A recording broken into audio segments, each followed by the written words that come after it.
Саламатсыздар балдар. Бүгін біз силер менен өтө турган темабыз сөз өстүрүүнүн практикалык маселелери. Ушул теманын айланасында бүгүн биз карала турган маселелер бар.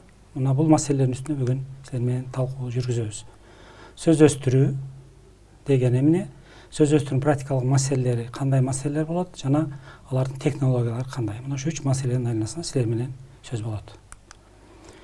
Ошондой эле өзүңөргө белгилүү, силерге дайым биз өз алынчы иштерди берип келебиз. Бүгүнкү силерге бериле турган өз алынчы иш бул кесиптик функционалдык маанилик түрлөрү. Себеби кептин түрлөрүн билесиңер, ой жүгүртүү, сүрөттөө, баяндама деген. Ошонун айланасында өз алдыңарча чыгармачылык менен иштеп, кластерлерди түзүп келесиңер балдар. Албетте материалдарды кайдан алабыз деген суроолор болот. Ошого байланыштуу силер төмөндөгү илимий булактарды карасаңар болот. Мен атайын негизги жана кошумча булактарды силерге сунуштадым. Муну карап жазып алсаңар болот балдар. Анан мындан сырткары кошумча айта турган силер сөз түрдө мына сайттардан, интернет жерлеринен карайсаңар, ошондо дагы келгиле окуйбуз деген, бирге окуйбуз деген, же болбосо окуу керемет деген долбоорлордун дагы сөз өстүрүү боюнча материалдарын сунуштайм. Ал эми биринчи маселе боюнча силер менен талкуу жүргүзөлү бир аз. Себеби силер буга чейин угуп келген, пайдаланып да келген болушуңар керек сөз деген эмне экендигине. Бирок сөз өстүрүүдө кандай маселелер болот жана деги эле сөз өстүрүү деген эмне, анда мугалим эмнеге көңүл бөлүш керек деген ушунун маселесинин айланасында силер менен бүгүн сүйлөшөбүз. Мында демек сөз байлыгы бул бирин бири жакындан түшүнүү үчүн негиз болуп берген. Бул мындайча айтканда адамдарга атайын бир сөз байланыш үчүн маанилүү болгон курал катары эсептесек болот да. Ошол эле учурда силер жакшы билесиңер, биз башталгыч класста келечекте мугалим катары тексттин үстүндө иштейбиз балдар. Ошо текстте дагы сөздүн үстүндө иштөөгө туура келет. Ал сөздөрдө бир топ балдарга тааныш болгон сөздөр болот, балдарга тааныш эмес сөздөр болот, жөнөкөй сөздөр болот, күндөлүк турмушта колдонгон же колдонбогон сөздөр болот, татаал сөздөр болот. Мына ушулардай сөздөрдүн үстүндө дагы биз эмне кылышыбыз керек экен, көбүрөөк көңүл бөлүп иштешибиз керек болот. Силер бул боюнча маалыматтарды атайын ошол сөздүктөрдөн карасаңар болот, глоссарийлерден жана башка ошол атайын булактардан, жогоруда мен айтып өттүм, ошолорду айрымдары колдонуп ошолорго кайрылсаңар да болот да.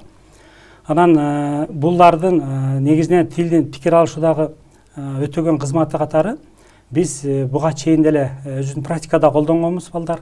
Анан эми биз кийин балдарга сөздүн өстүрүүдө кандай максатта же кантип колдонобуз. Албетте бул боюнча биздин тил илиминде атайын ошол сөз каражаттарын атайын иретке келтирген стиль деген түшүнүк бар. Ушул боюнча дагы силерге сөз түрдө түшүнүк берип кетиш керек. Анткени тилдин стилдери кайсылар жаналарда кандай маанилер жатат. Булар боюнча дагы биз бир аз токтолуп кетели. Алар төмөндөгүдөй, мына стилдин ушундай мүнөздүү төмөндөгүдөй биз түрлөрүн силерге сунуштап жүрөбүз. Булар стилдер демек негизинен 5 түрдө бизге берилип жүрөт тил илиминде. Силер жакшы билесиңер, ушул тил илиминдеги 5 түрдө берилген стилдердин 5өөнүн 5 түрдүү өз алдынча аткарган функциялар жана мазмундары бар.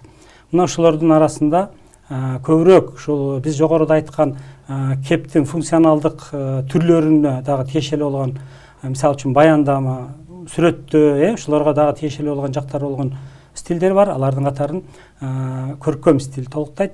Ал эми андан сырткары мына ушул сөз өстүрүүдө сүйлөшүү стили дагы негизги орунда турат. Пулискалык стиль, илимий стиль, ошондой эле иш кагаздар стили.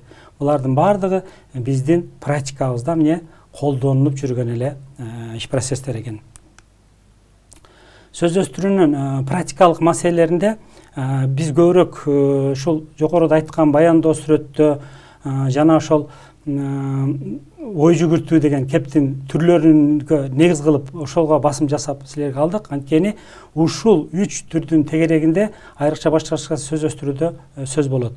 Алар баардыгы ошол жандуу жансыз заттардын ар кандай айлана чөйрөнүн алабалын, алардын кандай көрүнүштө экендигине, жана кандай абалда экендигин сүрөттөп, баардыгы ушул 3 түрү тең бири-биринен эри шаркак баяндап барып берет. Ошондой эле силер практикалык маанисинде маселелерде биз силер мугалим болгондуктан башталгыч класс мугалими болгондуктан сабактарда кандай сабактарды колдоносуңар? Кайсы сабактарды колдонсок болот? Ошолордун катарында мынакей бир экөөнү санап кетели. Санатош жөнүндө жаңы жомок, тыныч белгилердин талашы, ата тоштун кантип пайда болгон деген сыяктуу жомок сабактардагы биз ушул нерсеге сунуштасак болот. Мына практика жүзүндө ушуларды көрсөк болот.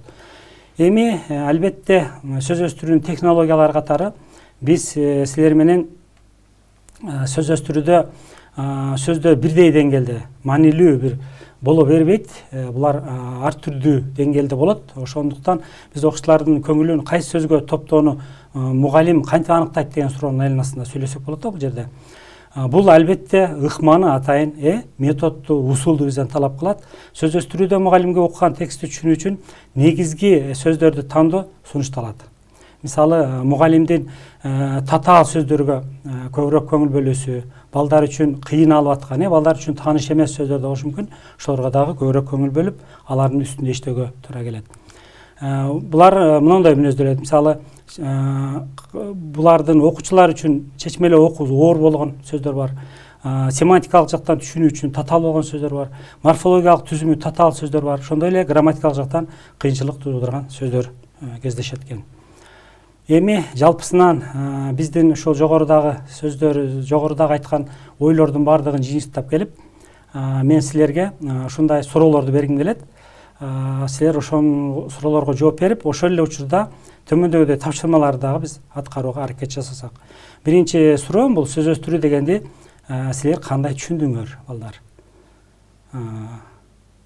Албетте сөз өстүрүү жумуштарын кантип уюштурсак болот экен башталгыч класстарда, И ошол эле учурда силер ушул практикаңардан дагы ушундай учурлар кездешкенби? Балдар менен сөз өстүрүү жумуштарын жүргүзгөндө кандай учурлар болду эле?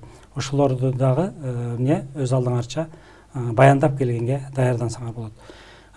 Тапшырма катары мен өз алдынча сөз өстүрүү жумушун жасап көргүлө деп айтмакмын. Себеби кандай болот экен, практика жүзүндө көрүшүбүз керек.